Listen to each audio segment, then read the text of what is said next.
Russian forces pounded Kharkiv, Ukraine's second-largest city, with airstrikes in a bid to break the will of the country's resistance as Moscow's offensive toward Kyiv stalled amid fierce Ukrainian counterattacks and logistics mishaps. Russian missile debris fell near Kyiv's central train station on Wednesday night, damaging a major heating pipeline, with the blast wave breaking the station's windows.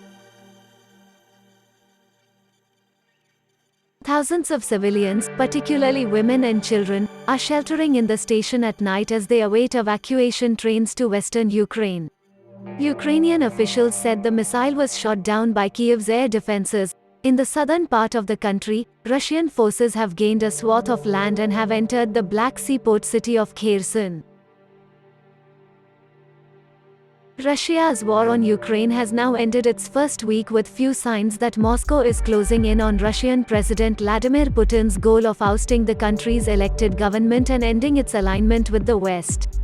With the exception of a Russian advance north of Crimea, Ukrainian defenses are holding in all major urban areas under attack. Already, faced with the threat of the Russian buildup barely an hour away, some of those residents of Kyiv not attempting to leave have been digging trenches and setting up barricades to repel the expected assault. The possibility of a siege leading to rapidly rising civilian casualties has been raised by senior Biden administration officials. Russian forces have seized control of a key port city in southern Ukraine. Kherson is the first major city to be taken by Russia, after heavy fighting, since it invaded a week ago. Its mayor, Igor Kolikhaev, said Russian troops had forced their way into the city council building and imposed a curfew on residents. Several cities have come under intense shelling by Russian forces on Wednesday. The capture of Kherson, located on the banks of the Dnieper River where it flows into the Black Sea, is significant because it could allow Russia to create a base for the military there as it seeks to push further inland.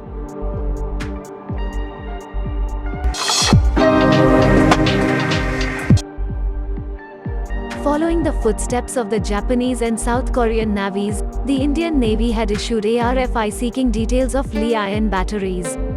These batteries will be fitted in all the future submarines in the Indian Navy which are being designed to use this technology. Indian Navy has now selected the vendor, and after proof of concept and technology, Navy had given go-ahead for the development of battery pack. Lithium-ion batteries are already being used to power practice torpedoes and unmanned underwater vehicles, but there had been a hesitation to incorporate these on-board submarines because of lingering safety concerns. The exploding Samsung mobile telephones and the frequent fires on board the Boeing 787 aircraft were both attributed to lithium-ion batteries. This breakthrough technology, which has begun replacing the traditional lead-acid batteries in use for over 100 years on submarines, greatly reduces the constraints on underwater speed and endurance that limits the options available for their deployment. Lead-acid batteries, because of their high discharge rates required to be charged frequently and even the most conservative operational profile.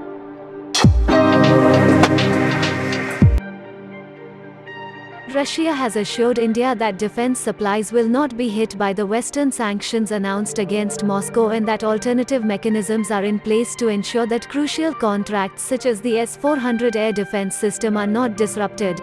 The Indian Defence Forces operates different Russian-origin equipment starting from jet fighters, air defense systems and other defense equipments. The Indian Air Force, which operates a variety of Russian equipment, including the Su-30 MKI and MiG series jets, has also said that there may be certain difficulties, but the sanctions are not expected to have a major impact. Vice Chief of IAF Air Marshal Sandeep Singh said in an interview that, "Things are still unfolding, but our position is very strong and our relations with both countries are very good."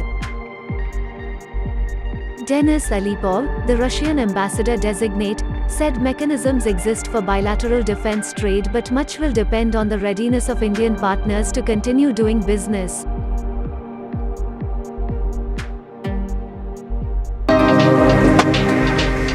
India, once again, abstained as the United Nations General Assembly voted 141 to 5, 35 abstentions, to condemn Russia's invasion of Ukraine, calling on Moscow to unconditionally withdraw its troops. Voting on the resolution occurred after representatives of more than 120 countries, territories and associations made remarks over 2 days at a special emergency session of the UN General Assembly. Shortly before the vote, Prime Minister Narendra Modi spoke with Russian President Vladimir Putin. They discussed the safe evacuation of Indians from conflict areas.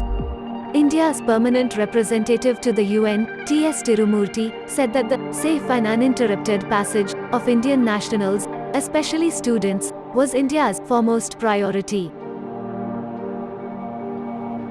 Russia's actions have left India in an uncomfortable position as it attempts to balance its interests with both Moscow and the West, given its experiences in its own neighborhood, with China and Pakistan.